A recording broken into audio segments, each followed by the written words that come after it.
Hi, it's Jeff Chalmers here for ScotsBassLessons.com. I'm really thrilled to be joined by Ed Friedland, who's a tutor over at the SBL Academy, but he's over in the UK on tour with the Mavericks. So I'm going to ask Ed about the show, and we're going to do a gear rundown and check out what he's been using and why. So let's get into that now.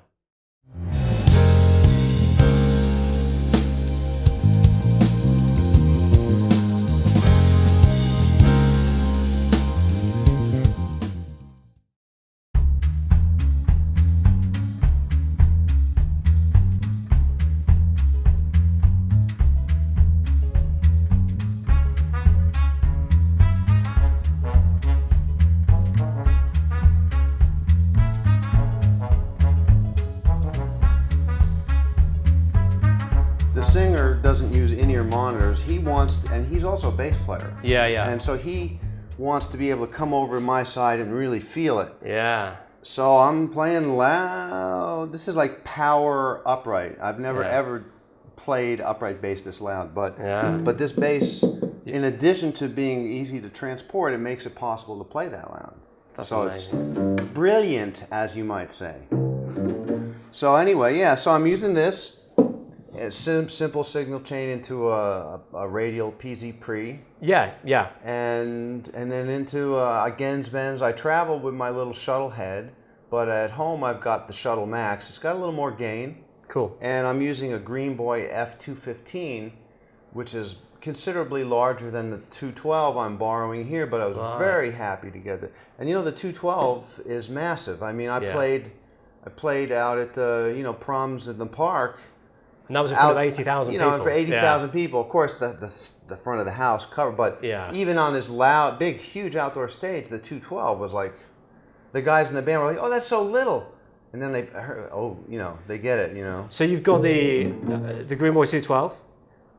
That's what I'm using here, yeah. But back home you use at home I've got a 215. Yeah, sure. A 215. Sure. And then tell us about the amp that you're using again. That's the Gens Benz. You're still with them? Gens Benz shuttle head for travel, and then at home I've got the Gens Benz Shuttle Max, which is 2 channels, and it's the same 900 watts, but it's got a little more gain. You've got this high gain mode, and it's just nice. I blend the two, the solid state and the tube together, and it's nice. Are you finding it's doing the business? Are you finding it's loud, plenty loud? Plenty loud. And then running backwards, you're actually going through, is it a tone bone? The pedal that you use? It's not the tone bone, it's called the PZ Pre. And is that to give you a designed specifically for piezo pickups. Right, got you. And then this is a Fishman Full Circle you're using? Fishman Full Circle. I have a backup, a K&K Bass Max, but actually I'm waiting.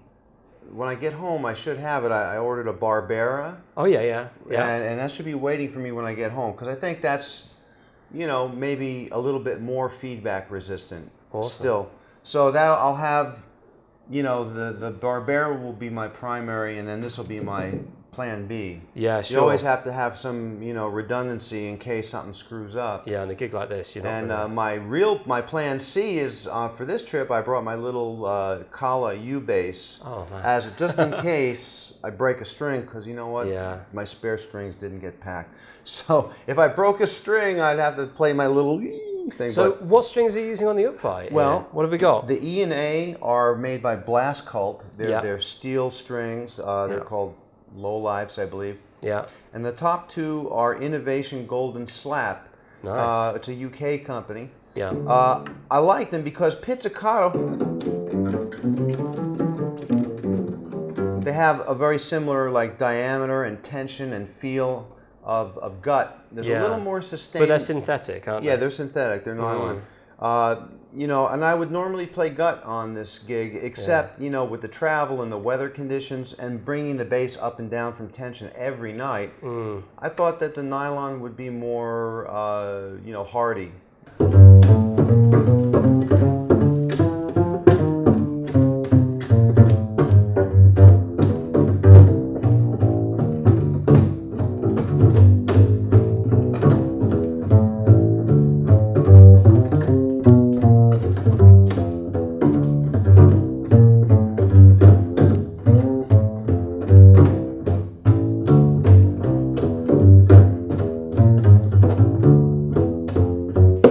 Chadwick folding bass. It was developed by a fellow named Charlie Chadwick, who's a Nashville-based upright bass player. He plays with everybody. He's toured a lot with John Jorgensen Quartet, a Django kind of a thing. But he plays with everybody in Nashville. And he developed this thing because, look, you know, traveling with an upright bass, especially flying, you know, has always been a pain in the ass. But now, you know, post 9/11, when the airplane, you know, the restrictions that the airlines have. You just can't take on an upright unless you wanted to go in the hold in a massive case. Yeah, you can do that, you know. but it's costing, you know, hundreds of dollars to do that. And then, you know, it's so big and bulky, there's more chance of it getting ruined. You saw that picture of what happened to John Patitucci's bass. Yeah. You know, the forklift, you know. Yeah. So, I mean, look, they could break this too if they wanted to, but the smaller case, the fact that it weighs under 50 pounds and it's not oversized baggage means, you know, you can fly with this much easier. And even, you know, the way we travel in the States with a bus and a trailer, I break this down every night, sticking it goes in the trailer, it's safe. Like if I had this thing in like a gig bag, you know, or whatever, I mean, it's way more, I have more peace of mind knowing that I'm going to open the case and the bass is going to be intact and I'll be able to play it. And setting up, as you saw, it takes virtually no time. Yeah. And breaking down, you know, too, it's even quicker. Chadwick owners, they post videos on YouTube to see who can do, you know, like they time themselves. I saw a guy break his apart in like 2 minutes or something. Wow. It's crazy, but it's amazing that there's these opportunities for us to travel with uprights. Oh yeah, this is brilliant, and you know, I couldn't have done this gig any other way because I would never have even thought of traveling like this with a full, you know, like an intact upright bass. So. And did you think about using electric on this gig? I wasn't quite sure if it'd be an electric or an upright gig. Yeah, you know, this band has for the last few years been a strictly upright gig. I mean, obviously they're old recordings, you know, there's a lot of electric bass. But like, you know, the band had like an earlier stage, like, you know, of the late 80s through the 90s, and that was all mostly electric bass, you know. But when they came back and they reformed and like, well, I'm not sure of the exact history, honestly, but like for the last 5 years, it has been strictly upright bass. Yeah. So, and I asked them, I said, hey, can I play some electric? Oh no, man, upright, you know.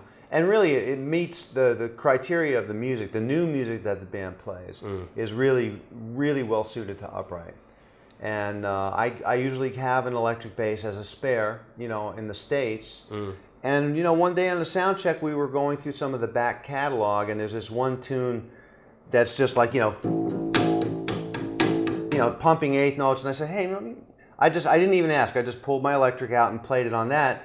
And I said, so what do you think? I said, yeah, if we ever do that tune, play it on that. But, you know, who knows if we'll ever do that tune, you know. But the music is really well suited to it because it's all walking bass lines. Just like my 8-week boot camp for ScottsBassLessons.com, beginning walking bass lines. Yeah. I'm playing all walking bass lines on this entire gig. But the difference is, in my class, I'm teaching you how to create your own lines and your own parts through jazz chord progressions.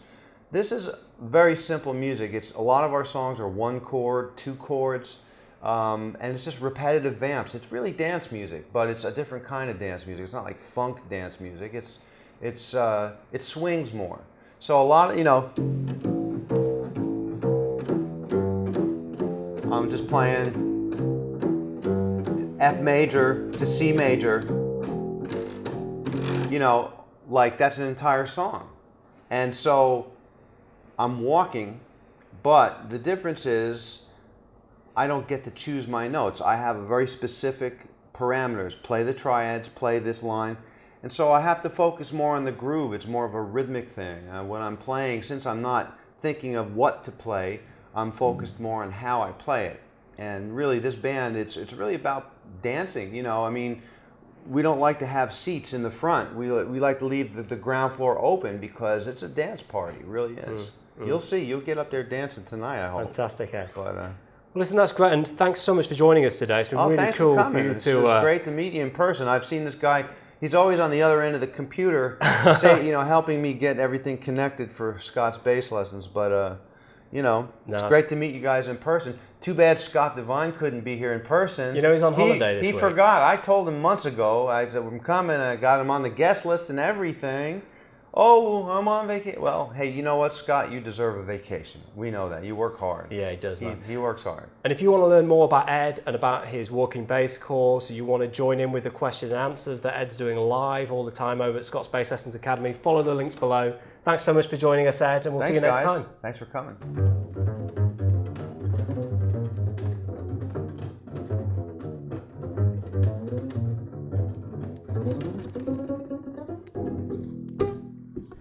Woo! Whatever.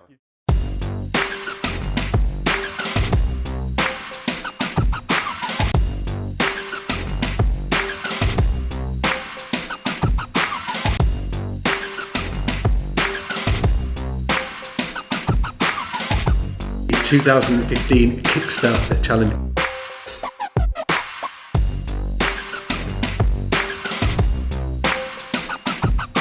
Hey everybody.